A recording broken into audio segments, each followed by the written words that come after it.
You're listening to Cloud9, where BahaiTeachings.org interviews artists from around the globe to learn about what inspires, uplifts, and motivates them to make a positive contribution to the world. My name is toloui-wallace.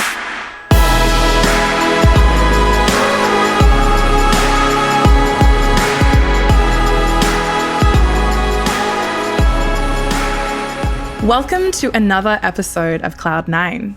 Here at Cloud9, we chat with creative individuals about how the teachings and writings of the Baha'i faith are infused into various aspects of their creative practice. Sometimes it's more explicit and distinct, and other times it's discreet and lies in the undertones of the artist's creative process, intention, exploration, and approach to their work. That's why we created Cloud9. We wanted a space for Baha'i artists to not only share examples of their creative process in connection to the faith, but also extend the conversation into the countless ways that the Baha'i teachings contribute to creative advancement by exploring the various spaces, conversations, and points of inquiry that these Baha'i artists are also engaged in. Which brings me to this episode's feature artist, Kimia Ferdowsi Kline. She's a Brooklyn-based artist and curator who's been exploring the discourse of art and spirituality for over a decade. She holds a BFA in painting from Washington University and has earned a MFA in visual arts from the San Francisco Art Institute. Her work has featured in numerous solo group exhibitions throughout the United States and Europe. She's participated in various residency programs and taught, lectured, and critiqued at various universities and institutions around the United States. As an extension of her studio practice, Kimia directs art programming at the Wythe Hotel in Brooklyn, where she has curated over 20 public installations, 15 group shows, and launched an in-house cinema residency program. Kimia, welcome to Cloud9. Thank you so much for that amazing introduction. Thank you. So before delving into your personal journey as an artist, I'd love to start by exploring this concept in Baha'u'llah's writings, where he says that the work of artists should be considered among the books of divine scientists. In this light, Abdu'l-Baha, who is the eldest son of Baha'u'llah, goes on to share that by the power of the Holy Spirit working through his soul, man is able to perceive the divine reality of things. All great works of art and science are witnesses to this power of the Spirit. In your own experience, Kimia, how have you seen craftsmanship, creativity, or artistry connect us to the power of the Spirit and advance our understanding of divine reality and the spiritual world? I think I just want to begin by addressing this notion of the artist as the scientist, because I think that so often people separate arts and sciences. And sciences are kind of elevated in the way that we think about intellectual disciplines and subjects that we teach children. And arts are kind of thought of as something that we do. It's kind of extra. But, it's oftentimes the first thing to get cut from public schools in the U.S. and elsewhere. And I think that by really regarding the arts to be something that is as important as science, it changes the way that people regard it, and it changes the position that people give it in terms of the totem pole of the disciplines that are out there. So anytime I'm showing up in studio, I kind of think about this concept, and I think that scientists, what they're basically doing is, in a very simplified form, they're investigating the physical world. They're understanding, they're coming to understanding like the laws of gravity, the laws of physics, why things fall off a couch, how we get airplanes to fly, how we get rockets into space. And so it's the physical world that they're exploring. And with artists, what I have myself come to think of is that we are really exploring the spiritual world through our own souls and our own imaginations and our own subconscious. They are worlds that you can't see with the human eye. You can only see with your mind's eye. In the same way that you can't see gravity, you can't necessarily see physical forces. So just as we're mining the physical world for these realities, I think the role of the artist is to mine the spiritual world and to bring the spiritual world into the physical world so that people can see it. And I think some great, like, tangible examples of this are, art has been such a huge has played such a huge role in every religion in terms of inspiring awe and grandeur in worshipers. For example, if you walk into the Vatican or if you walk into a mosque, even the architecture of these spaces reference the power and the glory of God. And so I think that art has always been intertwined with the spiritual from its inception, and that it's one of the most important roles that it plays in our society. So yeah, examples are churches, mosques, and then also people, when we talk about heaven and hell, in the Baha'i faith, we don't believe that there's a physical fiery place that's hell or a place on clouds that's heaven. We believe that these are metaphors for nearness or being far from God. But for many people, if you ask them what they think about in terms of what is heaven or what is hell, the images that come to their minds are images that originated in paintings. When Christ talks about what heaven and hell looks like in the Bible, it was artists that brought those concepts to the physical realm. They took them off the pages of the Bible and they put them onto canvas or onto frescoes, onto walls. And it's really what has given humanity and our collective conscious the imagery that we typically think of when we think of these places. So I think that's also another just really practical and tangible example of how artists have acted as scientists and as revealers of this kind of spiritual, otherworldly dimension that is very much part of the physical world. But it takes the faculty of our soul, it takes imagination to mine it and to bring it into reality, into physical reality. Thank you for sharing those examples. I've never thought about it in that way. So in your opinion, if we view artists as divine scientists, how do you believe this will influence or change society's perception or the community's perception of artists and their role in advancing the Baha'i Faith's mission to unify humankind? Well, I think one of the personal struggles I have, but also one of the advantages of being an artist, is that you are creating things that don't exist. And in order to do that, you have to be a professional at process, because process is the only way that things are created.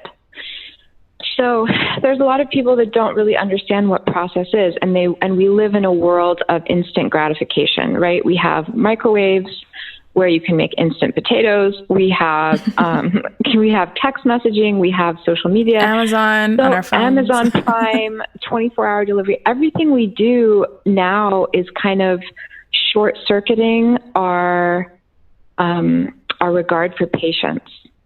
And I think what is really special about both art and science, because science, you do the same thing. If you're doing an experiment, you have a hypothesis, and you're engaging in a process of discovery. So I think the more people that we have who are artists, who are used to this, used to what process means, who are comfortable with ambiguity, who can be brave and courageous, make mistakes, to fail repeatedly. Thomas Edison failed how many times before he discovered the light bulb? It was thousands, I think. So I think having professional artists who are really comfortable with this and think about process in a positive way is really important for us in society. And it's something that we have lost, I think, in many, many ways. So much of what the Baha'i Faith teaches and does is centered around community building. We've also lost in many parts of our society a sense of community and what that really means. And so Baha'is are slowly weaving together hearts once again, trying to. And I think that it is a process that is difficult, and you almost can never see what the outcome is going to look like. In the same way that when I go to paint something, I never ever have an idea of what it's going to look like at the end. I take one step, I pick one color, I make one line, and then I engage in a conversation with this piece of art, and it slowly unfolds itself. And in the same way, I think we see this process happening in our communities where we take one action, we take one step towards community building. We don't necessarily know what the result will be or what the effects will be, but it's process, it's action, it's reflection, it's prayer. And so I think that these two realms of investigation and discovery are very parallel. And I think that's why artists are so important in this next epoch of human civilization. I couldn't agree more. Baha'u'llah writes that it has been revealed and is now repeated that the true worth of artists and craftsmen should be appreciated, for they advance the affairs of mankind. In your opinion, what are some small steps that you believe anyone in society can make, no matter what their role is, to show their appreciation to the arts and elevate the rank and station of artists so that they can advance the affairs of mankind? Oh, that's such a great question. The first thing that comes to mind is that you can buy art from local artists. Wherever you are, what artists need more often than not are people to support them financially, because, that's our livelihood. So wherever you're living, there will be local artists, artisans, craftsmen, and instead of buying your plates from Target, you can find a local potter. Instead of buying art for your walls from Walmart, you can find a local painter, and maybe if you can't afford the original, they can make a print of their work that you can then have framed. So I think there's so many, in wherever you are, there's so many options for buying artists and supporting local craftsmen from a monetary standpoint, which I think should not be minimized. I think it's really important to do that.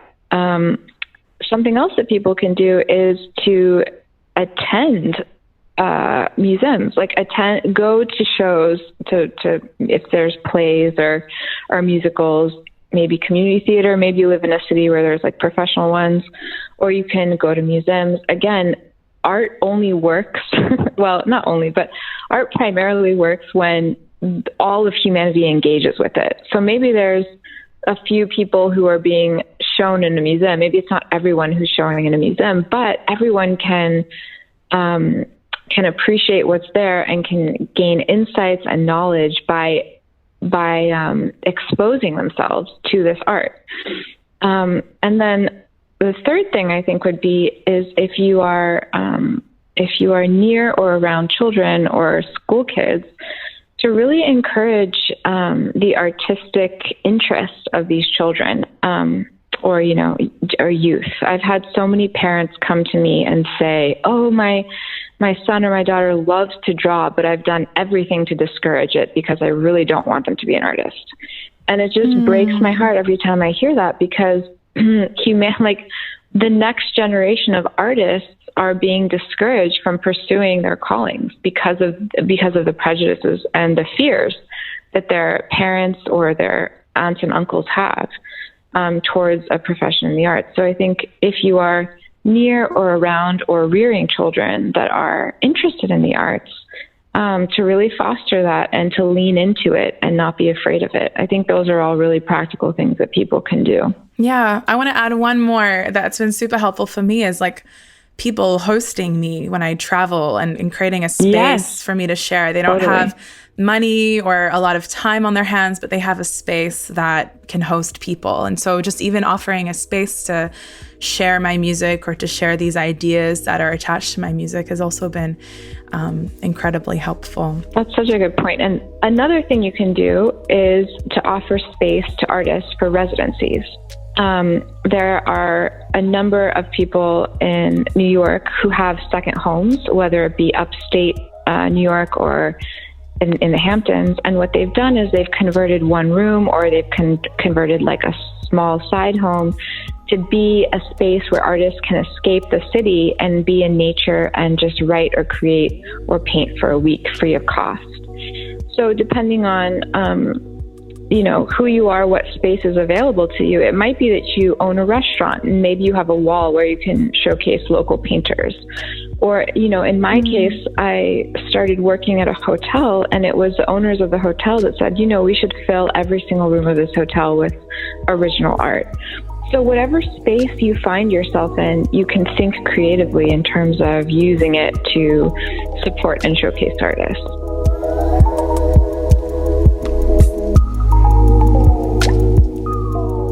So I'd love to, we've kind of spoken about artists as scientists, but I want to talk about your own personal creative journey as an artist. You grew up in Nashville, Tennessee. I think you were born there, if I'm not mistaken. I was born there. Mm-hmm. To parents who immigrated from Iran to the U.S. under very difficult circumstances. Could you elaborate a little on these circumstances and the role they played in your identity as a young girl, and how creativity and art contributed or gave voice to your identity at that age? Yeah, so my family were members of the Bahai faith, which is heavily persecuted in Iran. And so because of that, my family fled for their own safety and came to the U.S. Right before I was born. And I guess the region that they chose to settle in, Tennessee, is really sort of the Bible Belt. And in the 80s, when I was growing up, there was very little diversity. So I was oftentimes the only child of color in grade school and middle school and high school.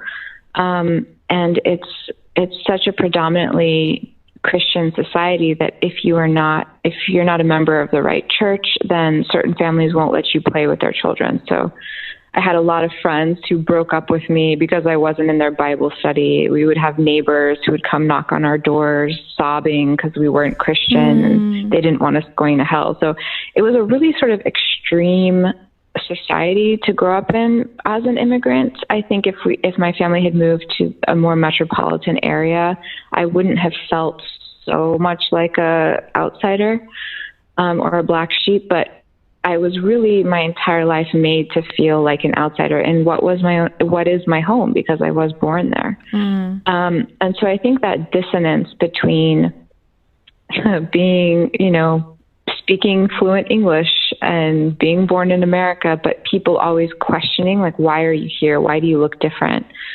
That sort of dissonance has always played a role in my art and continues to do so to this day. So fast forward to your work of late, you say that what you were exploring in relation to your family's experience and this dissonance back then has continued to evolve in your work. Yeah. Are there any other sources of experiences that you've drawn inspiration from lately? Or could you elaborate a little bit more of how this experience and your family's background has influenced your work today? Well, a lot of my work, I guess I would say since I moved to New York, so the past 8 years, my work became really personal. I think before when I was in school, I was kind of interested in, and I was encouraged to, this is kind of what you're encouraged to do in art school in the U.S., is critique society and to kind of look outwards.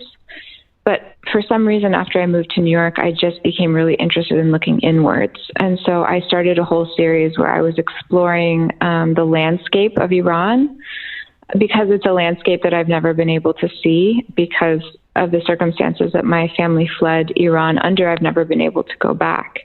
And so I did an entire series on the imagined landscapes that my family had told me about through stories from the time I was a small girl.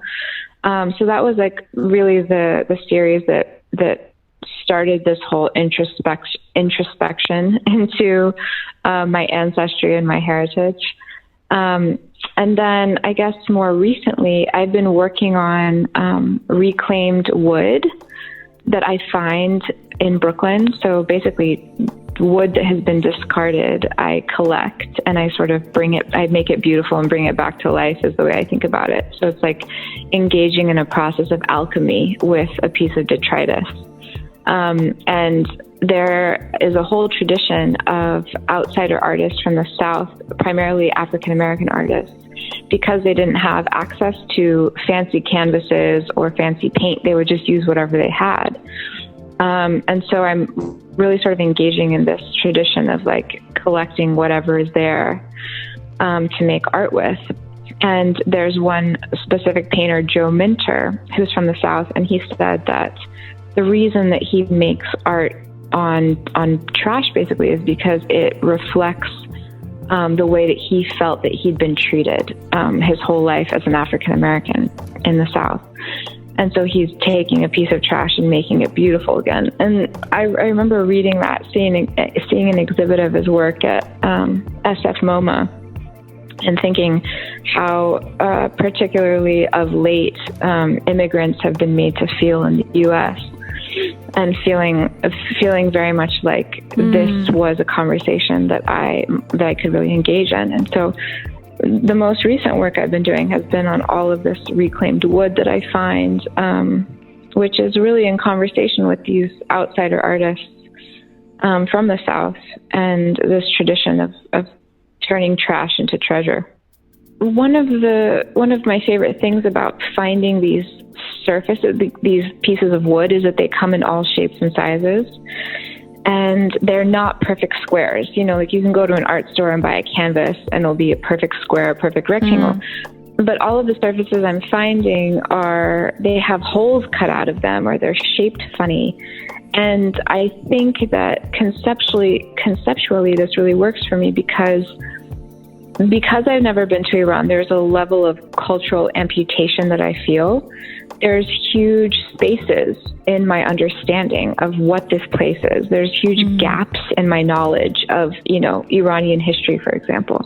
And I think the gaps and the holes and like the sort of like puzzle piece feel of these surfaces that I'm working on relates very directly to that fragmented understanding of Iran. I'm painting on fragments, which are metaphors for my fragmented understanding of this place that up until, 1982, all of my ancestry was from.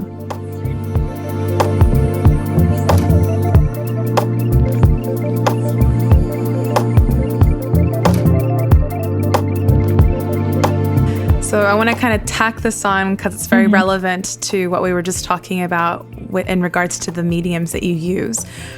You and your husband recently became parents to a beautiful girl named Cora. That's true. And in the Baha'i faith, the chief role and responsibility of the mother is raising and educating the child, which is greatly emphasized in the Baha'i writings.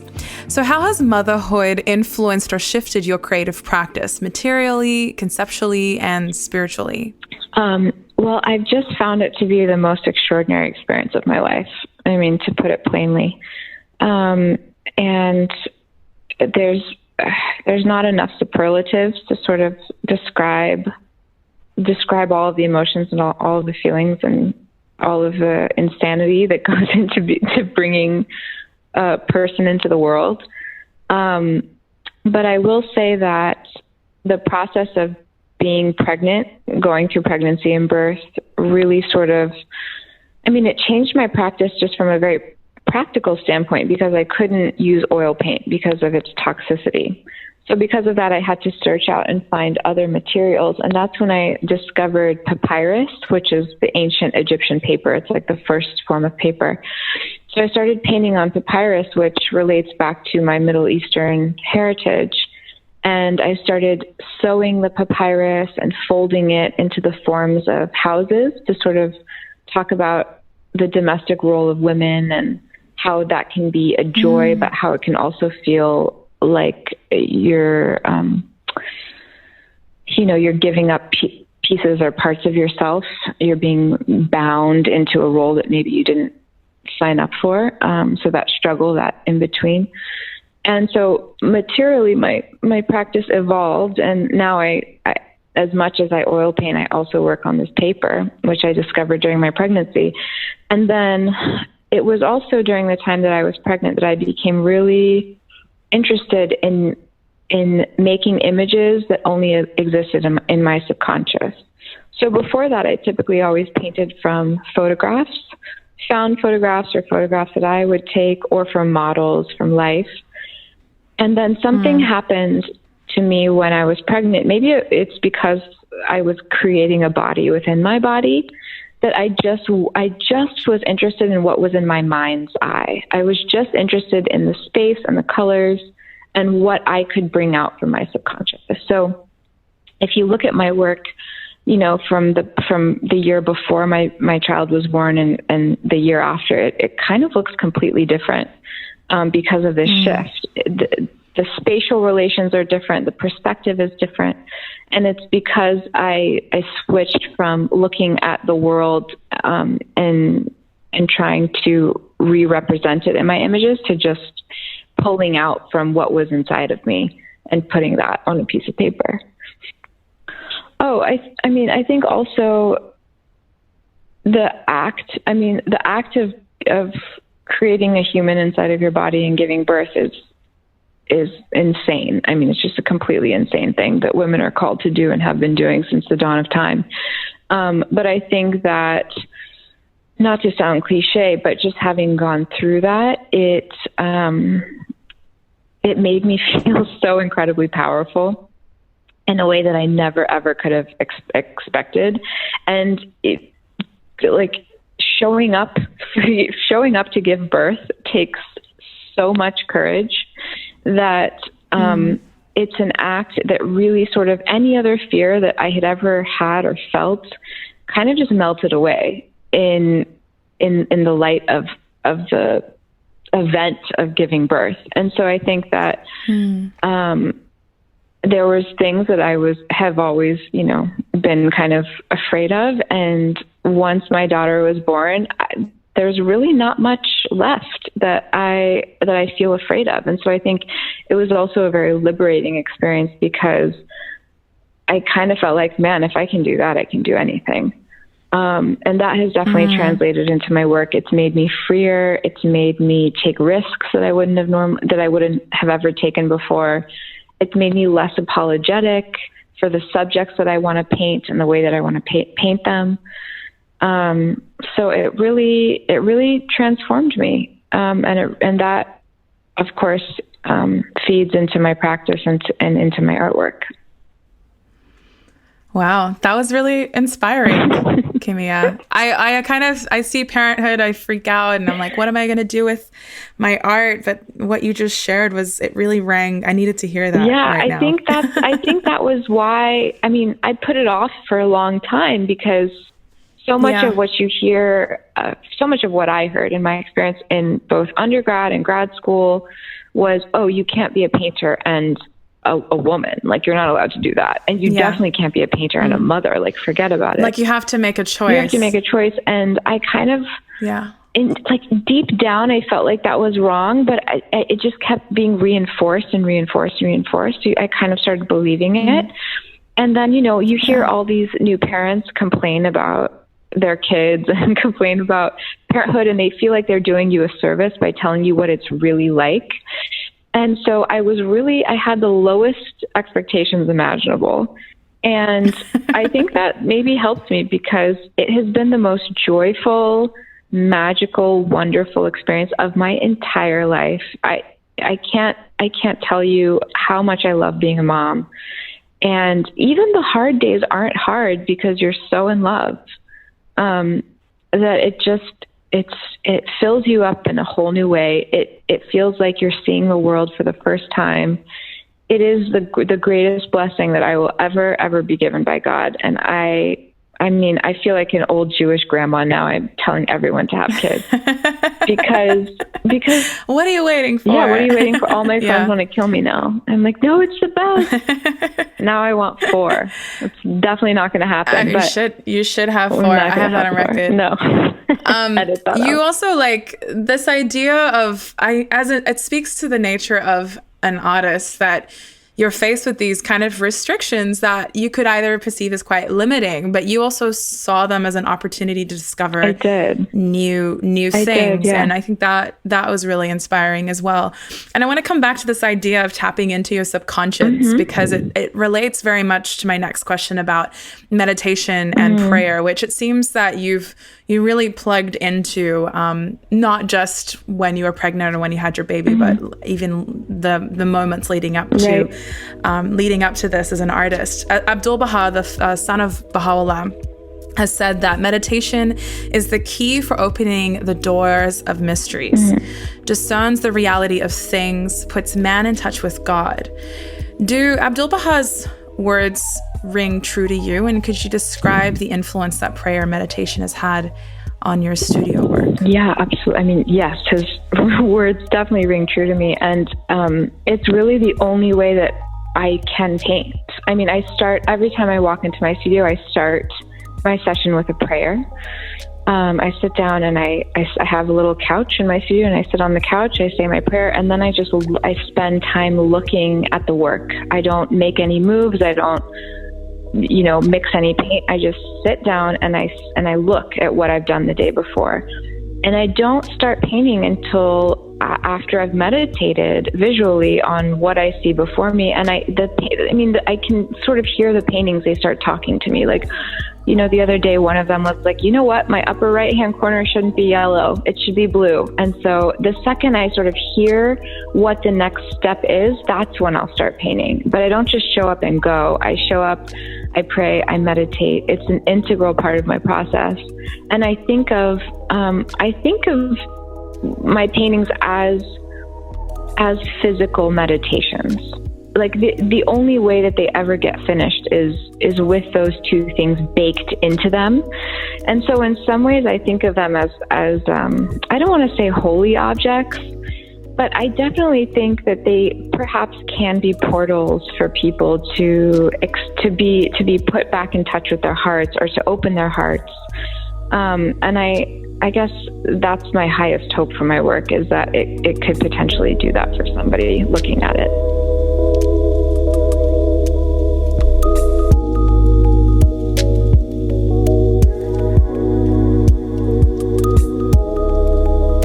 You've described your role as director of art programming at the Wythe Hotel as an extension of your studio practice. Could you firstly walk us through how you became a curator and what those steps looked like for you? Sure. I moved to New York after I finished grad school, and no one would hire me, and I needed a job to make money, so to pay for my life.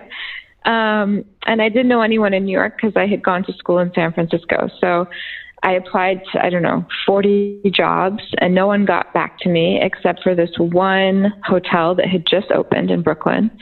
And it was in this old factory that had been renovated to be a 70-room hotel in Brooklyn. And they hired me to work at the front desk, where I checked people in and I checked people out. For 2 years. And during that 2 years, I became friends with the owners of the hotel, who have always had a really strong commitment to the arts, because the arts are such an integral part of Brooklyn. And they wanted the hotel to feel authentic to the neighborhood. So after about 2 years of working there, they knew I was an artist. They knew I was having shows and connected to the art community. And so the owners sat me down over lunch and said, we are financially in a position where we can start buying artwork for the hotel, and we think it's a program that should belong to you. How do you feel about that? And I obviously was very excited. I had never really done curating before. In the art world, the two realms are very separate. You're not a curator and an artist. You're one or the other. Yeah, you don't do both. Right. And so I had never thought that I could do both. But it turns out you actually can. And it's becoming more and more popular. What skills translate from being an artist to being a curator, in your opinion? I think, having a basic knowledge, or actually like a pretty extensive knowledge of materials, of what a mature artwork looks like versus someone who's like just begun. Having a good eye is really important, and that's something that develops over years. but then also coming up with ideas for shows. Like when you pair 2 artists together, or when you pair 15 artists together, a new conversation, you have the potential of beginning a new conversation amongst the pieces. So it's different than if you have a solo show just with one artist who's working, around one subject, versus if you bring in 10 or 15 artists, and then all of a sudden their work is all in conversation with each other. It's all of these different textures and patterns and colors. And so in the same way that I would visually organize one single painting, I kind of think about that in terms of organizing an exhibition. A recent survey of permanent collections in 18 of the United States' most prominent art museums showed that out of over 10,000 artists, 87% were male, and 85% identified as European or Caucasian or white. As a female and a person of ethnic and religious minority, do you feel that these statistics are also reflected in the field of art curation? And do you see yourself as a minority in your work as a curator? Yeah, definitely. I think more and more women and women of color are becoming curators, but traditionally it has always been a role dominated by Caucasian men. Recently, I was approached by a European man who's actually from Europe, and he had created this book of, quote, studio visits with Brooklyn-based artists, and he wanted me to purchase copies for the hotel and to have a copy in every room. So I said, I would love to see the book. Can you please send it to me? So he gets me a copy of the book. There's 55 artists included. And as I was turning the pages, I noticed that out of the 55, 2 of them were women, and none of them there was not a single minority anywhere in the book, male or female. So I wrote this gentleman back and I said, thank you so much for this book. This is an amazing project that you have taken on, but I don't really see this as a reflection of Brooklyn artists at all, because the majority of the people you have represented are Caucasian, and there's only 2 women in the book. And he wrote me back basically a 1-line email, and he said, actually, there's 3 women in the book. And and that was like the end of our conversation. But I think for many people, it's still what is expected and what they're comfortable with is this sort of Caucasian male perspective, because it's thought of as neutral. And the second you bring in a woman, or the second you bring in a person of color, it becomes politicized, which I think is really problematic. So yeah, it's really unfortunate, but that's what we're dealing with. It's the history of art, and I just feel very lucky that I've been able to carve out this role for myself, and I've been able to promote and give a voice to artists of color and women. The collection that I curate is predominantly women. It's over 50%. So that is something that I'm always conscious of, and try to I'm actively trying to counterbalance the quid pro quo that's out there. So this is a good conversation to have. You've spoken very specifically to your own experience, and as a person of color and religious minority, what you're bringing to the table. But if you kind of saw a diversity of curators across the board, how do you believe that this could contribute to the diversity in creative perspectives and what we see around us more in galleries and in museums? Well, I think people are often attracted to what is familiar. So if you have someone who is a Caucasian male, like oftentimes the shows they're curating are 99% Caucasian male, because that's what's familiar and easy to them. So if you are mixing it up some and you have curators who have a range of backgrounds and a range of cultural identities, like hopefully they're not just picking what is familiar, but they're also going to have different perspectives into what constitutes art. what constitutes good art, what constitutes art that deserves to be seen and showcased. And so I think just by nature of having a diverse, like to answer your question, if you are having a diverse group of curators, what they are going to be naturally attracted to because of their own backgrounds is going to be a diverse body of work. Mm-hmm. Now, you kind of touched on this already with your work as a curator and how you like to feature 50% at least women like represented in your pieces. So could you expand a little bit on this and the sort of spaces that you strive to create and how aspects of the Baha'i faith may also inform this creative process? Yeah, I think, one aspect of the Baha'i faith that informs this process is the equality of men and women. So I'm working in a field that has extreme inequality. So by insisting that at least 50% of the artists that I show and represent are women, that's a very direct correlation with that principle. Another principle of the Baha'i faith is the oneness of humanity. So I really strive to also showcase and include artists of color, indigenous artists who perhaps have not gone through traditional academic training, championing outsider artists and artists with disabilities is something else that I'm also very passionate about. And that also is related to the Baha'i concept of the oneness of humanity and really bringing that to the forefront.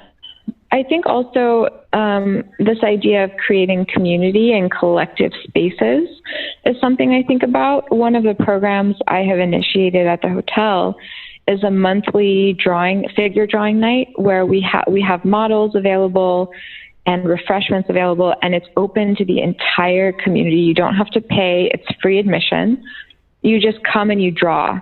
So I've started creating spaces where people, regardless of their artistic backgrounds, regardless of age or anything, can come together in one room and create art together.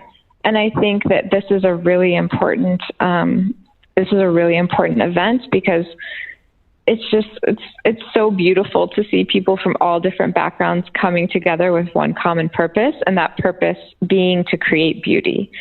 And I think that is also 100% inspired by the Baha'i teachings. Those are some great examples, I think, for our listeners as well of various spaces if they're inclined to create them. They're really good examples. Definitely. Yeah. So what's the best advice that you've received as an artist and a curator that enabled you to persevere? And could you share that with our listeners and hopefully inspire them as well? Yeah, I mean, I had one professor in college who he ended every single email to me with persevere. That was it. That was the advice. And anytime I felt like giving up, I would just think about Professor Duncan, who was such a champion of my artwork and of my creative practice. And that's exactly what I would do. I would persevere, because if you are starting out in a creative field, unlike other fields like medicine or law, where there's like a really set path to having a salary and becoming self-sufficient and established, the arts are unfortunately not that way. And so everyone's path and everyone's story is different, which makes it difficult to figure out how you're going to make this crazy thing work. But it also gives you a lot of creativity and flexibility. So anyone starting out, I would just say persevere. Even if I've gotten so many rejection letters. There's been so many opportunities that, I haven't been able to, that haven't been made available to me for various reasons. But I think if you go into this field because you love it, then that will sustain you. And if you just keep going, it just gets better and better. And also be generous. Be generous.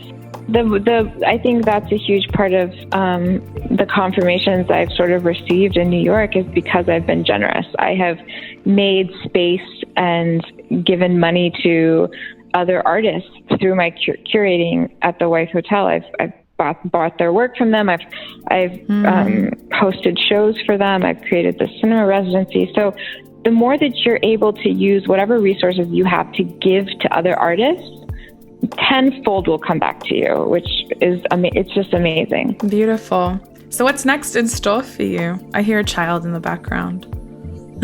More children? There's definitely a child in the background. Next in store is getting this child to sleep tonight. I have a solo show coming up in Germany in September. So I'm making paintings for that, yes. And continuing my curating work at the hotel. And I have a solo show coming up in New York in 2021 in the spring. So I'm just working towards those two things right now. We've come to the end of our episode, but all the best to you. Those are really exciting things to look forward to. And we hope that we can check in with you in the near future. I want to thank you and thank you. Professor Duncan for all of the encouragement that he offered you and all of the encouragement that you've offered our listeners and me personally as a friend to persevere and to keep creating and to be generous. And a lot of what you shared in the beginning about artists as scientists and our role in helping unite our communities is very, very profound. And thank you so much again for your time today. Thank you so much. Thank you for this amazing podcast. Absolutely. It's such an amazing platform that you're giving Baha'i artists to talk and share with each other. And it's so inspiring to listen to all the episodes. So thank you for including me. Thank you, Kimia. All the best. We'll talk soon. Talk soon. Bye.